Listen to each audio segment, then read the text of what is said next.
Bienvenue au second cours. Je m'appelle Yvonne Ramsey et je suis la responsable senior des opérations à Explore. Mon rôle est de m'assurer que tous nos services et activités dans les pays où nous emmenons nos clients sont passés par un contrôle de sécurité et que ces contrôles sont à jour. Nous le faisons par une évaluation des risques et en demandant à nos fournisseurs de suivre les procédures opérationnelles normatives. Je vais passer ces 2 points en revue dans les 2 prochains cours. Donc, qu'est-ce qu'un risque? On peut le voir de 2 façons, soit comme une opportunité, c'est-à-dire un risque avec un effet positif, mais il peut également être perçu comme une menace, et c'est là où le risque peut avoir des conséquences négatives. Mais ce que nous savons, c'est que lorsqu'il y a un risque, il y a un danger, qu'il soit élevé ou faible, qu'une personne puisse être blessée. Qu'est-ce qu'une évaluation des risques? Une évaluation des risques est simplement un examen précautionneux de ce qui peut causer un tort, pour pondérer son impact et voir comment cet impact pourrait être réduit. En tant que tour opérateur international au Royaume-Uni, par rapport à la réglementation de 92 des tours opérateurs, nous sommes responsables pour tous les services et activités que nous vendons à nos clients dans les packages. Cela inclut les hôtels, les vols, les transports, les navires et activités. Nous sommes également responsables de nous assurer que les pays où nous emmenons nos clients sont des environnements sûrs dans la mesure du possible. Donc, quand est-ce que nous allons mettre en place cette évaluation des risques? Immédiatement, avant de mener quiconque de nos clients sur place.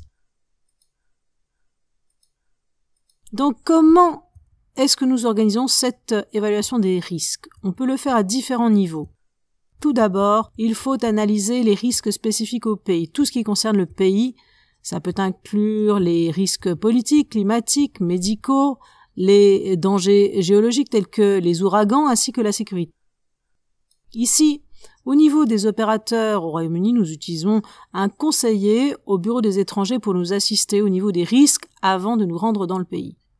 Ensuite, nous considérons les risques spécifiques aux touristes. Ça peut être les destinations que nous allons décider de visiter ou alors les services lors du voyage. Ensuite, nous allons considérer les risques spécifiques aux services. Il peut s'agir d'hôtels, de véhicules, de navires et du personnel. Et finalement, nous allons contempler les risques spécifiques aux activités. Donc, il s'agit de là où se situent les plus grands risques par rapport aux activités de l'itinéraire. Alors, par où commencer notre évaluation des risques? Avant de voyager vers n'importe quel pays ou d'emmener des clients dans un pays, nous allons identifier les risques qui existent dans ce pays. Parfois, nous commençons notre recherche avant même de voyager nous-mêmes. Nous avons beaucoup de sources d'informations qui vont nous aider à réaliser notre évaluation des risques. Comme nous l'avons dit précédemment, le Bureau britannique de conseil pour l'étranger est un organisme de gouvernance qui donne tous les détails des risques des pays où nous nous rendons et nous consultons aussi le département d'État américain et le bureau australien de conseil pour les voyages parce que beaucoup de clients américains et australiens voyagent avec Explore. Pour les risques médicaux, nous pouvons analyser plus en détail les organisations telles que l'OMS, Organisation mondiale de la santé, car ils donnent sur leur site internet des détails des risques médicaux et sanitaires des pays où nous nous rendons et donnent souvent des mesures de prévention avant le voyage. Sur certains de nos voyages, nous analysons les déplacements internes pour savoir comment se déplacer dans la zone ainsi que les compagnies aériennes individuelles qui pourraient nous acheminer vers ces pays. Nous allons vérifier la condition de sécurité de ces compagnies aériennes et cela inclut évidemment de passer en revue la liste des compagnies blacklistées par l'Union européenne ainsi que l'IASA, 2 organismes de réglementation aérienne. Nous allons également analyser les médias sociaux et locaux pour toute polémique, affaire en cours ou nouveau dans la zone. Mais ce qui est encore plus important, c'est la connaissance des agents locaux. Chaque pays où Explore se rend à un représentant local que nous appelons le tour opérateur, tel que vous-même, et nous allons utiliser leurs connaissances locales pour mettre cette évaluation des risques en place. Dès lors qu'on a fait la liste de tous ces risques, nous allons les répertorier et nous préparer. Toute préparation défaillante est annonciatrice d'échec. Lorsque nous aurons identifié les risques, nous allons mettre en place des mesures pour minimiser la probabilité et éviter la possibilité que ce risque n'aboutisse à un incident ou un blessé. Chez Explore, nous appelons cela des mesures de contrôle. Celles-ci peuvent être des choses telles qu'un guide qui va nous donner un briefing spécifique ou nous avertir d'éviter un lieu ou quelque chose en particulier, réduisant par conséquent l'impact de ce risque. Ça pourrait également signifier un chauffeur, un guide ou du personnel d'hôtel qui va vérifier que le matériel est bien présent et en bon état de marche. Ça pourrait être également d'éviter de visiter une zone en particulier ou à certains moments de la journée qui seraient plus bondés que d'autres et donc plus dangereux en principe. Ça pourrait être également ne pas utiliser qu'une seule société de transport parce qu'il y a eu déjà une évaluation des risques et donc nous pensons qu'elle n'est pas sûre. Et cela peut vouloir dire également éviter de visiter un pays durant certaines périodes de l'année telles que la moisson ou la saison des ouragans. Ça peut signifier également ne pas utiliser un service en particulier qui n'ait pas complété une procédure normative opérationnelle et que je parcourrai en détail lors du cours 3. Cela peut aussi vouloir dire utiliser un prestataire spécifique que nous appelons prestataire de tierce partie et que vous appelez chaîne étendue des fournisseurs, car on les a évalués au niveau des risques et donc nous les considérons sûrs comme référence. Tout ceci est ce que nous appelons mesures de contrôle et nous les mettons en place pour réduire l'impact du risque. Assurez-vous que vous avez tous vos risques répertoriés et que les mesures de contrôle le sont aussi en parallèle. Donc que faire si quelque chose se passe mal? Même avec toutes les mesures de contrôle que nous avons mises en place, les choses peuvent se passer mal. Tout risque s'accompagne de son lot de conséquences. La gestion des risques signifie en partie donc de disposer d'un plan au cas où les choses tourneraient mal. Ici, à Explore, nous appelons cela les mesures réactives. Êtes-vous préparé? Est-ce que vous avez vos mesures réactives en place? Ça inclut évidemment avoir un plan de préparation d'urgence, une liste de numéros des personnes qu'il faut contacter si quelque chose se passait mal. Ça pourrait être un agent, la police, une ambulance, les pompiers, mais ça pourrait également être la société de transport, la direction d'un hôtel, une assurance ou potentiellement des ambassades. Assurez-vous que l'équipe est bien préparée et bien formée. Votre guide du tour doit lui aussi être formé aux premiers soins et donc prêt à réagir en cas de blessure. Il devrait également être en mesure de contacter une assistance médicale et l'obtenir sur place immédiatement. Une partie de ce plan pourrait également signifier réorganiser ou annuler une partie de l'itinéraire en disposant de ce que nous appelons un plan de repli. Donc en plus de disposer des détails des risques, avoir les mesures de contrôle en place, assurez-vous aussi que vous enregistrez des mesures réactives comme partie prenante de votre évaluation des risques. Ensuite se pose la question de la prise de risque.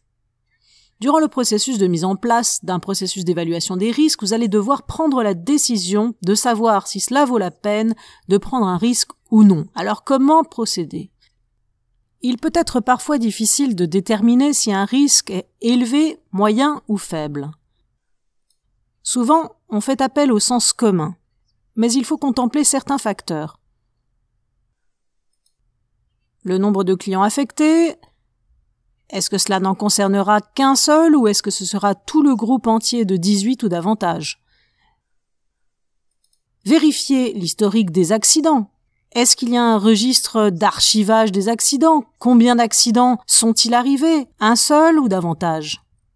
Et quel est le bilan lorsque quelque chose tourne mal? S'agit-il d'un problème médical, mineur, qui peut être résolu par des premiers soins, ou est-ce que cela va se terminer par un client souffrant de ce qu'on appelle les blessures stigmatisantes à vie? Vous devez contempler ces 3 questions et vous demander si le risque vaut la peine d'être pris.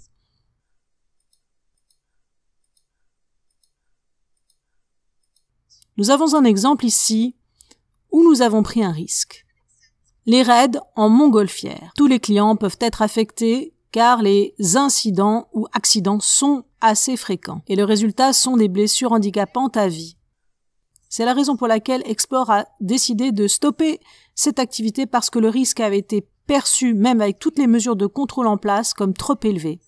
Nous avons donc décidé de l'éviter. D'autre part, l'équitation. Un membre de l'équipe peut être atteint, même si les accidents sont fréquents, et le résultat peut potentiellement être une blessure à vie, nous avons réalisé que le risque pouvait être maîtrisé. Nous avons mis en place des équipements de sécurité tels que les bombes. Nous nous sommes assurés de n'utiliser que des chevaux sains et bien dressés et menés par du personnel compétent. Nous avons donc décidé d'accepter ce risque. Lorsque votre évaluation des risques est complète, vous devez constamment mettre à jour la base de données qui a permis de compiler cette évaluation des risques, car chacun de ces risques que vous avez répertoriés est susceptible de changer avec le temps. Donc, archivez vos trouvailles. Voici un exemple de colonne que nous utilisons lorsque nous mettons en place notre évaluation des risques. Type de risque, peut être politique, commercial, ça peut être une activité en particulier. Ensuite, nous établissons une liste des risques réels. Ça peut être un vol, un ouragan, la plongée en masque et tuba, le trekking, la plongée sous-marine, etc., etc. Dans les détails des risques, vous pouvez mettre des éléments plus spécifiques, comme par exemple les vols, qui n'ont lieu dans le métro aux heures de pointe, par exemple, ou les ouragans qui n'ont lieu qu'entre le mois de septembre et d'octobre. Et ensuite, vous ajoutez les mesures de contrôle. Comment gérez-vous ce risque? Donc, par exemple, pour les ouragans, n'organisez pas de voyage durant les mois de septembre et octobre. Et ensuite, finalement, dans la dernière colonne, ajoutez vos mesures réactives. Qu'allez-vous faire si quelque chose se passe mal? Par exemple, en cas d'ouragan précoce, en juillet ou en août, qu'arrivera-t-il à votre groupe? Allez-vous les évacuer? Analysez toujours les 5 étapes lorsque vous mettez en place une évaluation des risques. Donc, par exemple, le type de risque pourrait être la sécurité. Le risque en question pourrait être un vol. Le détail du risque pourrait être les vols sont fréquents dans le métro durant les heures de pointe. La mesure de contrôle.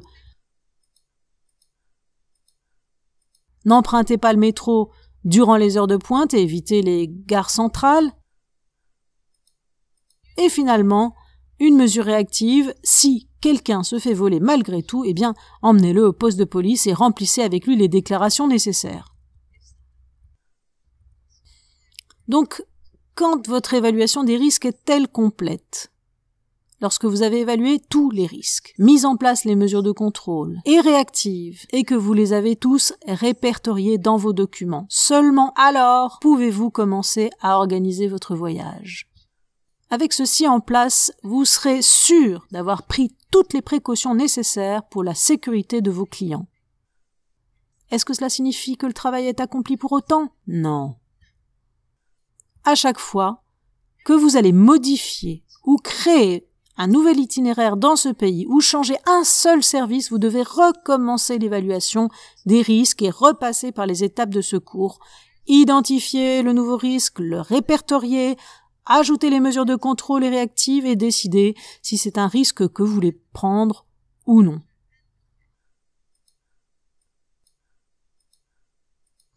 Vous devez donc garder cela à jour. De nouveaux risques vont sans arrêt apparaître. Et finalement, assurez-vous que toutes les personnes impliquées dans la chaîne de responsabilité ont une copie de l'évaluation des risques les plus récents. Donc, en résumé, disposer d'une évaluation des risques va vous aider à dormir sur vos 2 oreilles. Cela va réduire votre exposition et votre responsabilité publique, ce dont nous allons parler dans le cours 5. Cela va aussi réduire le nombre de vos incidents, améliorer votre réputation pour votre société et aider à faire en sorte que votre équipe se sente préparée si jamais quelque chose se passe mal. Donc, que devons-nous faire ensuite? Dans la stratégie de mise en place d'une évaluation des risques, il faut souvent mettre en place des vérifications de sécurité spéciales, des vérifications plus détaillées qu'on appelle des procédures opérationnelles normatives, dont on parlera en détail au cours 3. et il faudra également créer un plan de préparation d'urgence que nous détaillerons au cours 4. Merci.